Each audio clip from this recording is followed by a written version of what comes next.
Hello বন্ধুরা, কেমন আছেন সবাই? আমাদের মধ্যে অধিকাংশ মানুষ প্রতিদিনই কোনো না কোনো কাজের সঙ্গে নিযুক্ত রয়েছেন, যারা নিজেদের কাজে এক্সপার্ট হওয়ার জন্য প্রচুর মেহনত করছেন। কিন্তু এদের মধ্যে কিছু এমন ওয়ার্কার রয়েছেন যারা নিজেদের কাজকে একদম অন্য লেভেলে নিয়ে গেছেন। তো আজ আমি আপনাদেরকে এই ভিডিওর মাধ্যমে এমন কিছু মানুষের সাথে পরিচয় করাবো যাদের কাজ দেখার পর আপনারা অবাক হয়ে যাবেন আর ভাববেন ওপরওয়ালা হয়তো এদেরকে আলাদা কিছু দিয়ে বানিয়েছেন। তো চলুন শুরু করা যাক আজকের ভিডিও। পৃথিবীতে এমন কিছু কোম্পানি রয়েছে যারা মোবাইল ফোন ম্যানুফ্যাকচার করে থাকে। যদিও মোবাইল ফোন বানানো অধিকাংশ কাজ মেশিনের দ্বারাই করা হয়, কিন্তু যখন একটা মোবাইলের স্ক্রিন তৈরি হওয়া সম্পূর্ণ হয়ে যায় তখন একজন ওয়ার্কার সেটিকে ম্যানুয়ালি চেক করে থাকে। আর এই কাজ কিন্তু সমস্ত ওয়ার্কাররা করতে পারে না। যেমনটা আপনারা এই ভিডিওতে দেখতে পাচ্ছেন, এখানে চায়নার একজন ওয়ার্কার এই ডিসপ্লেগুলোকে একটা একটা করে মেশিনের সাহায্যে চেক করছে। এই ওয়ার্কার এতটাই এক্সপার্ট যে প্রতিটি ডিসপ্লেকে একটা ডিভাইসের সঙ্গে খুবই সহজে কানেক্ট করে দিচ্ছে। তারপর সেই ডিসপ্লে টাচ স্ক্রিন এবং বটনগুলোকে চেক করছে। এই প্রসেসটি দেখতে একদম সিম্পল মনে হলেও অতটা কিন্তু সহজ নয়। একবার চিন্তা করে দেখুন, প্রতিদিন হাজার হাজার মোবাইল চেক করা মাথা ব্যথার থেকে কিছু কম নয়। কিন্তু এই ওয়ার্কারগুলো এতটাই এক্সপার্ট যে কিছু সময়ের মধ্যেই সমস্ত মোবাইলের প্যানেলগুলো টেস্ট সম্পন্ন করে ফেলে, যেটা দেখতে সত্যি অদ্ভুত লাগে। গাড়ি অথবা মোটর বাইক যখন পাংচার হয়ে যায় তখন সেটিকে রিপেয়ার করার জন্য পাংচার সারানোর দোকানে নিয়ে যাওয়া হয়। আর সাধারণত আপনারা মোটর সাইকেল এবং গাড়ির চাকা চেঞ্জ হতে দেখেছেন, কিন্তু আপনি কি কখনো পৃথিবীর সব থেকে বড় চাকা চেঞ্জ হতে দেখেছেন? এখানে এই ভিডিওতে আপনারা যে ওয়ার্কার দুজনকে দেখতে পাচ্ছেন তারা পৃথিবীর সব থেকে বড় ডাম্পারের সব থেকে বড় চাকা পরিবর্তন করছে। এই চাকা টায়ারগুলো এতটাই বড় হয় যে এই ওয়ার্কাররা টায়ারের অর্ধেক অংশ পর্যন্ত পৌঁছতে পারে না। সাধারণত আপনাদেরকে বলতে চাই, এত বড় চাকা পরিবর্তন করার জন্য একটা বিশেষ প্রকারের ভেহিকেল অথবা গাড়ি ব্যবহার করা হয়। আসলে এই টায়ারগুলো এতটাই বড় যে 10 জন মানুষ মিলেও এটিকে এক জায়গা থেকে অন্য জায়গায় নিয়ে যেতে পারবে না। সেই কারণে শুধুমাত্র এই মেশিনটি এই চাকা ট্রাকের উচ্চতা পর্যন্ত লাগাতে পারে। তবে যাই হোক না কেন, এই প্রসেসটি সত্যিই দেখার মতন। সাধারণত এমনটা হয়ে থাকে, আমরা যদি কোনো রেস্টুরেন্টে যাই তবে সেখানে দেখতে পাই মানুষ অনেক বেশি ভিড় জমিয়ে আছে এবং কিছুক্ষণের মধ্যে সমগ্র খাবার শেষ হয়ে যাবে এমনটা ভাবে। কিন্তু আসলে এমন ধরনের ব্যস্ত রেস্টুরেন্টে সমগ্র কামাল এদের শেফের হয়ে থাকে। এখানে যে ভিডিও ক্লিপটি আপনারা দেখতে পাচ্ছেন এটি একটি ব্যস্ত রেস্টুরেন্টের রান্নাঘর। এই রাঁধুনিদের কাজ এতটাই কঠিন যে একজন রাঁধুনি একাই 4 থেকে 5টা চুলায় রান্না সামলায়। এই শেফেরা নিজেদের প্রাণের বাজি রেখে খাবার তৈরি করে এবং মানুষকে প্রোভাইড করে থাকে। কিন্তু বাইরে ভিড় জমানো মানুষগুলো এমন মনে করে যে ভেতরে শেফ হয়তো নাকি তেল দিয়ে ঘুমাচ্ছে। তাই আপনাদের উদ্দেশ্যে জানিয়ে দিই, পরবর্তীকালে যখন আপনারা কোনো রেস্টুরেন্টে ভিড় দেখতে পাবেন তখন বুঝে নেবেন ভেতরে শেফেদের অগ্নি পরীক্ষা চলছে। যখন আমরা বাজারে কোনো ফল কিনতে যাই তখন সাধারণত সেই ফলের গায়ে লাগানো স্টিকার দেখতে পাই। এই স্টিকারগুলো একটি অথবা 2টি ফলে থাকে না, এই স্টিকারগুলো কিন্তু প্রতিটি ফলে থাকে।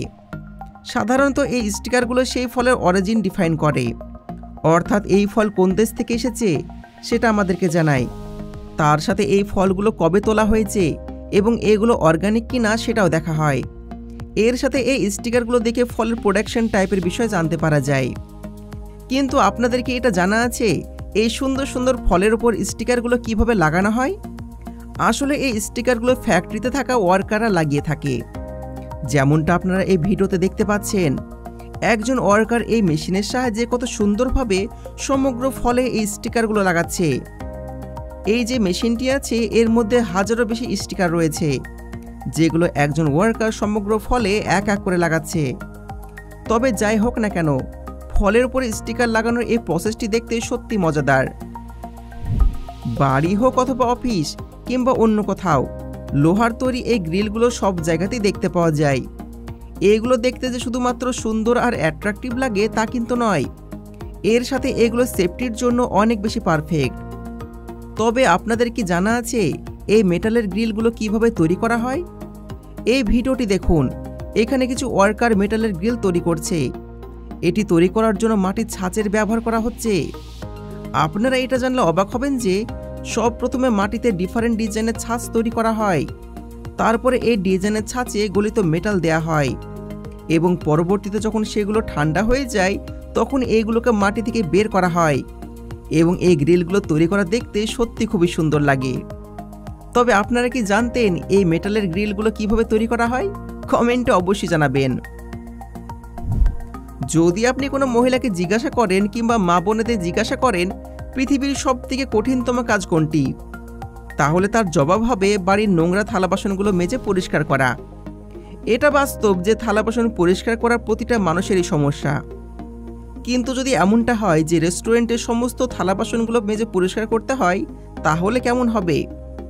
এখানে আপনারা যে সুপার ওয়ার্কারকে দেখতে পাচ্ছেন, সে রেস্টুরেন্টের থালা বাসনগুলো পরিষ্কার করছে, যার গতি এতটাই ফাস্ট যে এই ওয়াশিং প্রসেসটি দেখাও খুবই কঠিন। এছাড়া মজার বিষয় এটাই যে এর মধ্যে প্রতিটা প্লেট খুবই সুন্দর করে পরিষ্কার হচ্ছে। এই ধরনের ওয়ার্কারগুলোকে প্রতিটা রেস্টুরেন্ট হায়ার করতে চাইবে। যদি আমরা চেনের কথা বলি তাহলে এটা জামাকাপড় থেকে শুরু করে হ্যান্ডব্যাগ, কভার, লাগেজের মতন প্রতিটা জিনিসেই ব্যবহার করা হয়। কিন্তু আপনি কি কখনো এই চেন তৈরি হতে দেখেছেন? এই চেন তৈরি হওয়া অলমোস্ট সমগ্র কাজ সেলাই মেশিনের সাহায্যে করা হয়। কিন্তু যখন এই চেন তৈরি হয়ে যায় তখন প্রতিটা ওয়ার্কার এক এক করে এই চেনের মধ্যে লক ফিট করে দেয়। এই ভিডিওতে একজন ওয়ার্কার চেনের মধ্যে লক ঢোকাচ্ছে। এই কাজটি একদম সম্পূর্ণ সাধারণভাবে করা হয়। একটি কাঁচির মতন টুলের মধ্যে এই লক ফিট করা হয়, তারপর সেখানে থাকা ওয়ার্কার এক এক করে চেন লাগিয়ে থাকে। আপনারা অনেক সময় বাড়ি অথবা ভিলাতে ছাদের সিলিংয়ের মধ্যে এমন ধরনের ডিজাইন দেখতে পাবেন যেগুলো দেখে মনে হবে যে এগুলো মেশিনের সাহায্যে করা হয়েছে, কিন্তু সাধারণত এগুলো কিছু কারিগরের সাহায্যে করা হয়। যেমনটা আপনারা দেখতে পাচ্ছেন যে এই ওয়ার্কার একটি সাধারণ আগুনের সাহায্যে কত সুন্দর ডিজাইন তৈরি করে ফেলছে, যেটা দেখে যে কোনো মানুষ হতভম্ব হয়ে যাবে। আর এটা কেউ ভাবতেও পারবে না যে এই সুন্দর ডিজাইন শুধুমাত্র আগুন দিয়ে তৈরি করা হয়েছে। বন্ধুরা, কোনো না কোনো সময় হয়তো আপনারা র্যাকেট খেলে থাকবেন। এটা হয়তো আমরা সবাই জানি যে র্যাকেট খেলার ফেদারগুলো পালকের সাহায্যে তৈরি করা হয়। তবে এটা আলাদা ব্যাপার যে বর্তমানে এইগুলো প্লাস্টিক দিয়ে তৈরি করা হচ্ছে। তো যাই হোক, এখন আমরা পালকের ফেদারের কথা বলবো। এই ফেদারগুলো অনেক স্মুথ এবং নরম হয়ে থাকে। এগুলো সর্বদা প্লাস্টিকের কভারের মধ্যে ঢুকে বিক্রি করা হয় যেন এগুলো নষ্ট না হয়ে যায়। কিন্তু আপনাদের কি এটা জানা রয়েছে যে এই ফেদারগুলো টিউবে কি করে প্যাকিং করা হয়? এই যে ভিডিওটি আপনারা দেখতে পাচ্ছেন, এখানে ফেদারগুলো তৈরি করার পর এগুলোকে টিউবে প্যাকিং করা হচ্ছে। যেমনটা আপনারা দেখতে পাচ্ছেন, একজন ওয়ার্কার ফেদারগুলোকে খুবই সুন্দর করে টিউবের মধ্যে প্যাকিং করছে, আর যেটা দেখতে সত্যি চমৎকার। এখন শীতকাল আর গ্যাসের অনেক বেশি শর্টেজ, সেই কারণে বেশিরভাগ অংশ মানুষ বাজার থেকে তান্দুরি রুটি কিনে নিয়ে আসছে। সাধারণত নর্মাল তান্দুরি রুটি আপনারা তৈরি হতে দেখেছেন, কিন্তু এই যে ভিডিও আপনারা দেখতে পাচ্ছেন, এখানে একজন ওয়ার্কার রুটি তৈরি করার জন্য এই তন্দুরের মধ্যে সম্পূর্ণভাবে ঢুকে পড়ছে। সাধারণত দেখতে গেলে এই প্রক্রিয়াটি অনেক বেশি ভয়ঙ্কর, কিন্তু আলমেনিয়াতে ট্রেডিশনালি ঠিক এমনভাবে রুটি তৈরি করা হয়।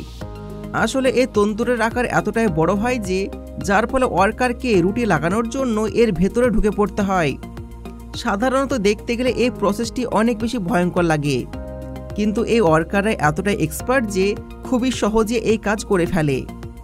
এই ওয়ার্কারদের রুটি লাগানোর প্রসেস এতটাই মজাদার হয়ে থাকে যে যা দেখতেই মজাদার। কিন্তু যাই হোক, এই তন্দুরের মধ্যে তৈরি হওয়া রুটি এতটাই অ্যামেজিং হয়ে থাকে যা দেখে যে কোনো মানুষের মুখে পানি চলে আসবে।